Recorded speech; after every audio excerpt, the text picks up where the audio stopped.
Welcome to my channel ગુરુ classes. હવે મિત્રો આજે આપણે નવા ગ્રામર પોઈન્ટની ચર્ચા કરીશું. એમાં યુઝ ટુ હેવ નો ઉપયોગ. હવે ટુ હેવ નો ઉપયોગ આપણે એમ કે વર્તમાન કાળ, ભૂતકાળ અને ભવિષ્યકાળ એટલે simple present tense, simple past tense, simple future ટેન્સમાં કઈ રીતે થતો હશે તેનો અભ્યાસ કરીશું. મિત્રો બીજું કે જો તમને મારી ચેનલ ગમે તો લાઈક કરજો, શેર કરજો, સબસ્ક્રાઇબ કરજો. ઓકે ને મિત્રો, આપણે અભ્યાસ કરીએ આજે આપણે ટુ હેવ. હવે ટુ હેવ નો કાળ પ્રમાણે અર્થ શું થાય મિત્રો? તો સિમ્પલ પ્રેઝન્ટ એટલે કે સાદા વર્તમાન કાળમાં ટુ હેવ એટલે કે હેવ અથવા હેઝ એવો અર્થ થાય. સિમ્પલ પાસ્ટ ટેન્સમાં એટલે સાદા ભૂતકાળમાં એને હેડ કહેવામાં આવે છે. અને સિમ્પલ ફ્યુચર ટેન્સ એટલે સાદા ભવિષ્યકાળમાં એને શેલ હેવ કે વિલ હેવ તરીકે ઉપયોગ કરવામાં આવે છે મિત્રો. હવે એના આપણે ગુજરાતી અર્થ સાથે અભ્યાસ કરીએ કે હેવ એ શું છે, હેડ શું છે ને શેલ હેવ અથવા વિલ હેવ શું છે. હવે સૌથી પહેલા આપણે જોઈએ to have simple present tense.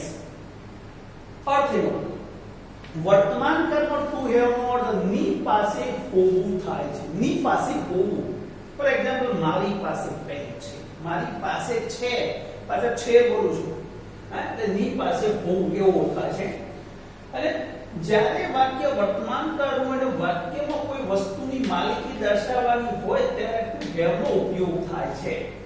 માલિકી દર્શાવવાની હોય, આ મારું છે, મોહનનું છે, મોહન પાસે છે, માયા પાસે છે, મારે બે હાથ છે, ગાયને ચાર પગ છે. આ વર્તમાન કાળમાં તો એવી માલિકી દર્શાવવા તો કોઈ વસ્તુ કોઈની પાસે છે ના અર્થમાં હેવ કે હેઝ નો ઉપયોગ થાય છે. એટલે કે રોહન પાસે મોબાઈલ છે. જો રોહન અહીંયા પાસે છે શબ્દ ઉપર જો ખાસ જો પાસે છે એટલે આ પાસે છે નો મતલબ શું? તો અહીંયા હેઝ થશે. શું થશે? હેઝ. તો રોહન લખી પાસે છે નો મતલબ શું? હેઝ. તો Rohan has a mobile. Rohan has a mobile. મારી પાસે ચોપડી છે. જો પાસે છે. મારી મીન્સ અહીંયા મારી મીન્સ માય નથી કરવાનો મિત્રો. અહીંયા માલિકી માટે મારી પાસે છે એટલે માલિકી એટલે મારી પાસે છે અત્યારે હાલ માલિકી છે એવો અર્થ બતાવે છે. એટલે આઈ have a book. I have a book.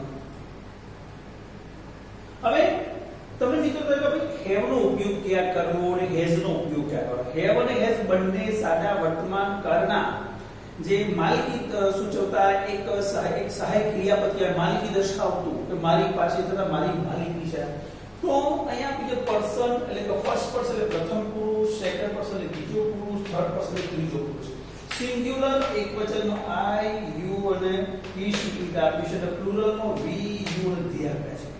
તો આની સાથે હંમેશા શું આવે? હેવ. એટલે કે મારી પાસે છે. મારી પાસે ગુજરાતી વિચારે આઈ હેવ મૂકવાનું હોય તરત. મારી પાસે એવું કીધું એટલે તરત આઈ હેવ મૂકી દેવાનું. અમારી પાસે એવું કે વી હેવ. તારી પાસે એટલે યુ હેવ. તો તમારી પાસે તો યુ હેવ આવે. પછી એક કરતા વધારે વ્યક્તિઓ હોય, સાંભળનાર વ્યક્તિ એક જ હોય તો યુ હેવ એટલે તારી પાસે એક જ વ્યક્તિ જોવું છે. પણ ઘણી બધી વ્યક્તિઓ ત્યારે યુ હેવ એ વસ્તુ એ છે પણ એ બહુવચનનો ભાવ સૂચવે છે. હવે તેની પાસે અથવા તેણીની પાસે છે તો હી હેઝ, શી હેઝ અથવા ઇટ હેઝ નો ઉપયોગ થાય. તેઓની પાસે છે તો ધે હેવ નો ઉપયોગ થાય. એટલે મિત્રો જે હી, શી, ઇટ સાથે જ માત્ર હેઝ આવે છે. બરાબર? બાકી બધા જે સર્વનામ સાથે શું આવે છે? હેવ આવે છે. અહીંયા હેઝ આવે છે હી, શી સાથે હેઝ. બાકી બધામાં હેવ નો ઉપયોગ થાય.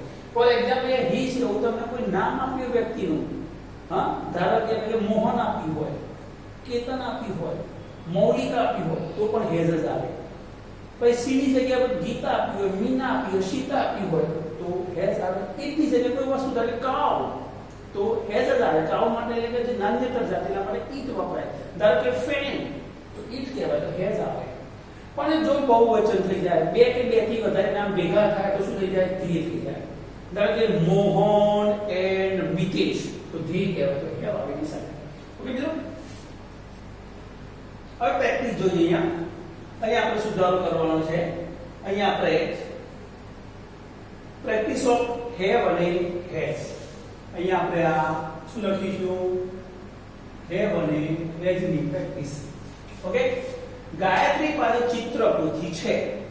જો પાસે છે પેલા ગાયત્રી અને પાસે છે નો મતલબ શું થયો હેઝ ગોટ ગાયત્રી ત્રીજો પુરુષ એટલે Gayatri has a drawing book બાળકો પાસે દડો છે તો બાળકો મીન્સ ચિલ્ડ્રન અને પાસે છે નો મતલબ હેવ પણ ચિલ્ડ્રન બહુવચન છે માટે હેવ અ ઓલ જયમીન પાસે ગાડી છે તો પેલો જયમીન ઓ પાસે છે એટલે હેવ છે પણ જયમીન ત્રીજો પુરુષ હી માટે has Jaymin has a car તારી પાસે લેપટોપ છે તારી મીન્સ યુ અને પાસે છે મતલબ હેવ પણ યુ ની સાથે શું આપે હેવ તો યુ હેવ અ લેપટોપ વર્ષાને એક જ પગ છે હા આમાં લીધી આવે તો વર્ષા પહેલા અને માલિક વર્ષા હેઝ વન લેગ અહીંયા હેઝ આવે કારણ કે વર્ષા ત્રીજો પુરુષી વાંદરાને લાંબી પૂંછડી હોય છે વાંદરો મીન્સ અ મંકી હવે લાંબી પૂંછડી હોય છે તો પેલા મંકી સાથે હેઝ આવે તો ત્રીજો પુરુષ તો a monkey has a long tail હાથીને બે દંત શૂળ હોય છે તો એન એલિફન્ટ આવી જો ભાઈ બે હાથ છે બે પગ છે બે આંખો છે અને માલિકી દર્શાવવા માટે હેવ નો જ ઉપયોગ થાય એવું નહીં કે દરેક વાક્યની અંદર પાસે છે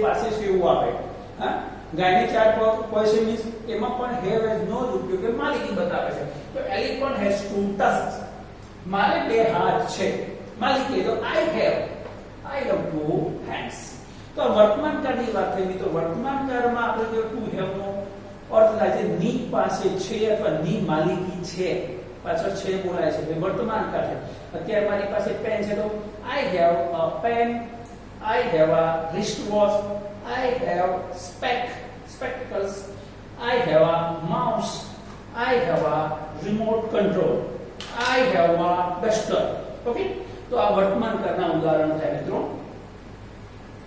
હવે આપણે એ જ રીતે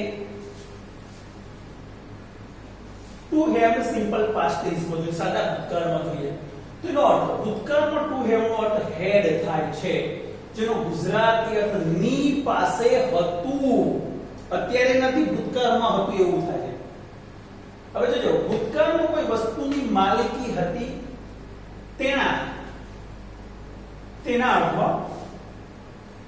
અર્થમાં હેડનો ઉપયોગ થાય છે ભૂતકાળમાં માલિકી હતી કિરીટ પાસે ગાય હતી છે નહીં છે કે તો હેલે જ આવે પણ હતી કે લે હેડ આવે તો કિરીટ હેડા કાવ પાસે હતી નો મતલબ હેડ થાય કરતા કિરીટ તો કિરીટ હેડા કાવ દિવ્યા પાસે ગુલાબ હતું તો પેલું દિવ્યા અને પાસે હતું એટલે હેડ દિવ્યા હેડ અ રોઝ દિવ્યા હેડા રોઝ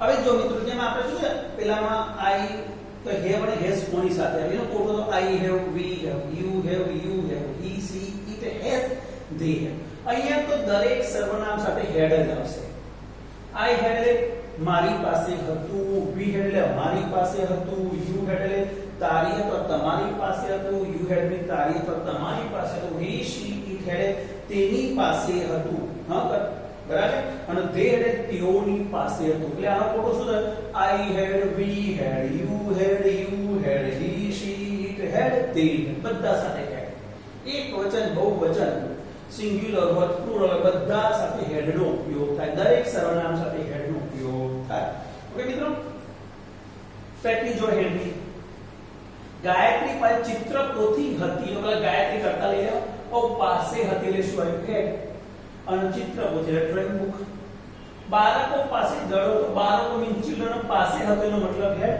અને દડો મીન્સ અ બોલ જયમીન પાસે ગાડી હતી તો પેલા જયમીન અને પાસે હતી માટે હેડ અને ગાડી એટલે કાર તારી પાસે લેપટોપ હતું તારે મીન્સ યુ અને પાસે હતું મીન્સ હેડ અને લેપટોપ એટલે લેપટોપ વર્ષા પાસે કૂતરો હતો તો વર્ષા અને પાસે હતો મીન્સ હેડ અને કૂતરો એટલે ડોગ વાંદરાને ટૂંકી પૂંછડી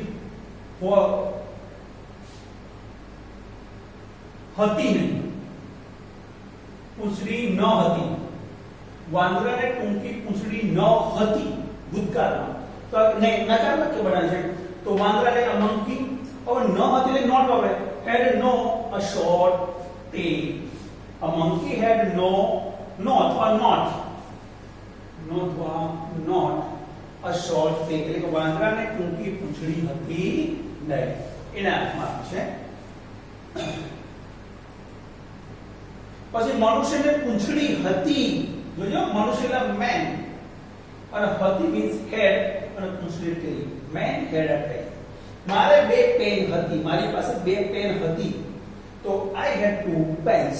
અને મારી પાસે છે તો આઈ હેવ, હતી તો હેડ.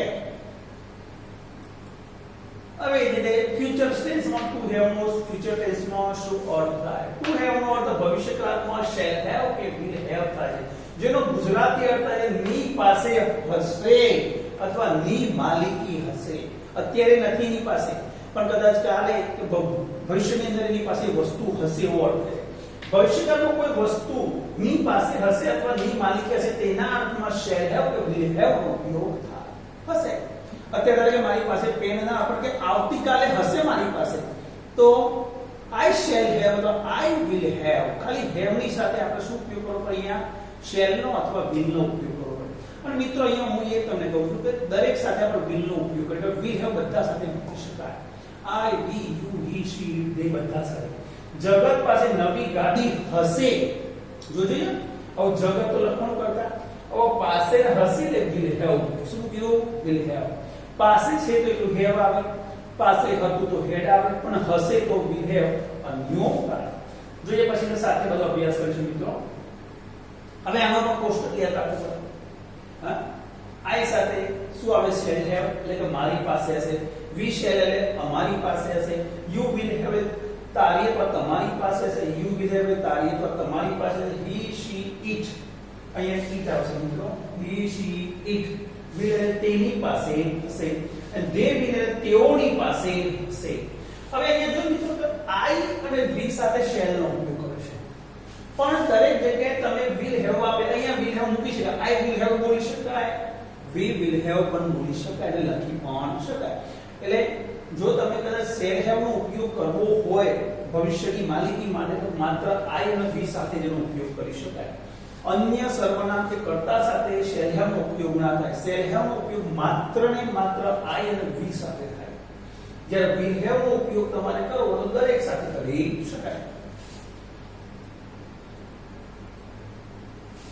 હવે જો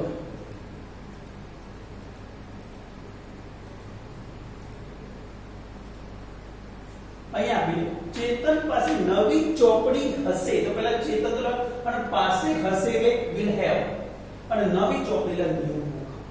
રોશની પાસે ગુલાબ હશે તો રોશની પહેલા પણ પાસે હશે એટલે વિલ હેવ, અને ગુલાબ એટલે રોજ. મારા ભાઈ પાસે નવું બાઇક હશે તો મારો ભાઈ એટલે માય બ્રધર, અને પાસે હશે એટલે વિલ હેવ, અને નવું બાઇક એટલે ન્યુ બાઇક. બાળકો પાસે બોલ અને બેટ હશે તો બાળકો મીન્સ ચિલ્ડ્રન, અને પાસે હશે મીન્સ વિલ હેવ, અને બોલ અને બેટ. ચિલ્ડ્રન વિલ હેવ બોલ એન્ડ. એ કીધું ને વિલ હેવ નો ઉપયોગ દરેક સર્વનામ સાથે થાય છે, જ્યારે શેલ હેવ નો ઉપયોગ માત્ર આઈ અને વી સાથે જ થાય છે. આ વિલ હેવ તમે બધે વાપરી શકો.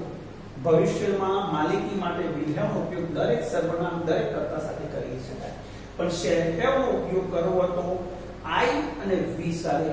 આઈ shell have a new car next. આવતા વર્ષે મારી પાસે નવી ગાડી હશે, બરાબર છે? અથવા we shall have new car next year. આવતા વર્ષે આપણી પાસે નવી ગાડી હશે.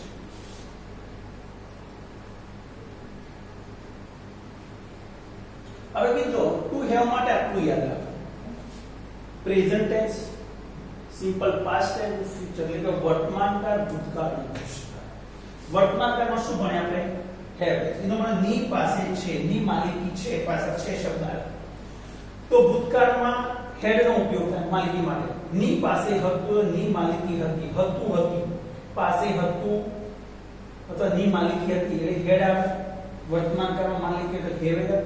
હવે ફ્યુચર ટેન્સ માટે શેલ અથવા વિલ ની સાથે હેવ નો ઉપયોગ એટલે શેલ હેવ અથવા વિલ હેવ. તો ની પાસે હશે, ની માલિકી હશે. એટલે કીધું જો આઈ હેવ અ પેન, અત્યારે હાલ મારી પાસે પેન, મારી પાસે પેન છે, પાસે ને છે શબ્દ આવે. Okay, I head an old car, મારી પાસે જૂની ગાડી હતી તો પાસે હતી એ શબ્દ આવે. માટે આપણે હેડ નો ઉપયોગ કર્યો. અહીંયા પાસે છે માટે આપણે શેનો ઉપયોગ કર્યો? હેવ નો. પણ વર્તમાન કાળમાં મિત્રો યાદ રાખજો, હેવ જો બીજું સાહિત્ય પાસે હેઝ છે, પણ આપણે એને હી, શી અને ઇટ સાથે ઉપયોગમાં લઈએ છીએ, બરાબર છે? અને ફ્યુચર ટેન્સમાં જો I shall have a new car, મારી પાસે નવી ગાડી હશે. જો પાસે ને હશે ગુજરાતીમાં આટલું યાદ રાખો મિત્રો. પાસે છે તો હેવ હશે, પાસે હતું તો હેડ, અને પાસે હશે તો વિલ હેવ અથવા શેલ હેવ. જો શેલ હેવ ખબર ના પડે તો દરેક સાથે વિલ હેવ મૂકી દેવાનું, બરાબર છે. તો એ મિત્રો આપણો જે ટુ હેવ નો ઉપયોગ simple present, simple past, simple future ટેન્સમાં કઈ રીતે કરવો એનો અભ્યાસ કર્યો, અને આઈ હોપ કે તમને ખબર પડી હશે અને આનો વધારે મહાવરો કરજો, બરાબર છે. બાકી ગુજરાતીમાં વિચારજો, એનું ટ્રાન્સલેશન ઇંગ્લિશમાં કરજો તો 100% તમને આમાં સફળતા મળશે. અને આપણે ગુજરાતી માધ્યમના વિદ્યાર્થીઓ મિત્રો એટલે પહેલો વિચાર ગુજરાતીમાં આવે તો ગુજરાતીમાં આપણે કેવું વિચારીએ છીએ એ પ્રમાણે ઇંગ્લિશ કરવું પડે. આપણે પાસે છે એવું વિચાર તો હેવ નો ઉપયોગ કરવાનો છે, પાસે હતું એવું તો હેડ નો ઉપયોગ કરવાનો છે, અને પાસે હશે તો આપણે વિલ હેવ કે શેલ હેવ નો ઉપયોગ કરવાનો છે. તો મિત્રો મારો લેક્ચર તમને ગમ્યો હશે તો don't forget to give your like and subscribe my channels. હવે નેક્સ્ટ ગ્રામર પોઈન્ટ સાથે મળીશું. ત્યાં સુધી બધા મિત્રોને મારા Jai Shri Krishna. Take care, by.